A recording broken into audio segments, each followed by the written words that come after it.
এবার ধোকলা আর বাজার থেকে কিনে আনতে হবে না, বাড়িতেই কিভাবে একদম নরম তুলতুলে ধোকলা বানাবে চলো তোমাদের সাথে শেয়ার করি। প্রথমেই আমি 1 কাপ বেসন নিয়ে নিয়েছি, বেসনটাকে একটা ছাঁকনির মাধ্যমে ছেঁকে নিয়েছি। এবার এর মধ্যে অল্প একটু নুন, হলুদ আর 1 চামচ চিনি গুঁড়ো ভালো করে মিশিয়ে নিয়েছি। তারপর অল্প একটু আদা, লেবু রস আর তেল দিয়ে অল্প অল্প জল দিয়ে বেসনটাকে ভালো করে ফেটিয়ে নিয়েছি। 5-6 মিনিট ধরে এখানে ফেটিয়ে নিয়েছি, তারপর ঢাকা দিয়ে 10 মিনিট রেস্টে রেখেছি। 10 মিনিট রেস্টে রাখার পর এখানে দিয়ে দিয়েছি 1 প্যাকেট ইনো ফ্রুট সল্ট। দেওয়ার সাথে সাথে একদম ফুলে যাবে। এরপর একটা কেক টিনের মধ্যে ভালো করে অয়েল ব্রাশ করে বেসনের ব্যাটারটা ঢেলে দিয়েছি। এবার এভাবে একটু নাড়িয়ে নিতে হবে, আর ওপর থেকে আমি একটু লঙ্কার গুঁড়ো ছড়িয়ে দিয়েছি দেখতে ভালো লাগার জন্য। এরপর একটা কড়াইয়ে অল্প একটু জল নিয়ে তার উপরে একটা স্ট্যান্ড বসিয়ে কেক টিনটা বসিয়ে দিয়েছি। 1/2 ঘন্টা লো ফ্লেমে রান্না করে নিতে হবে। 1/2 ঘন্টা পর এরকম একটা চামচের সাহায্যে যদি চামচটা শুকনো বেরোয়, এটা একদম তৈরি হয়ে গেছে। গ্যাসের ফ্লেম বন্ধ করে এরকম 10-15 মিনিট রেখে দেব। এরপর একটা প্যানে সাদা তেল গরম করে তাতে সর্ষে, চেরা কাঁচা লঙ্কা আর কারি পাতা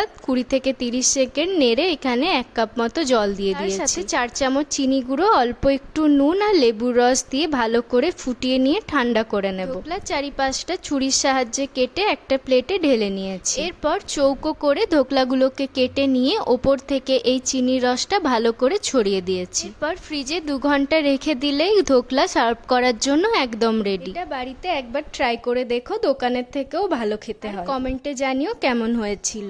ভিডিওটা ভালো লাগলে লাইক, কমেন্ট আর শেয়ার করে দিও। পরের দিন দেখা হচ্ছে অন্য কোনো ভিডিওর সাথে।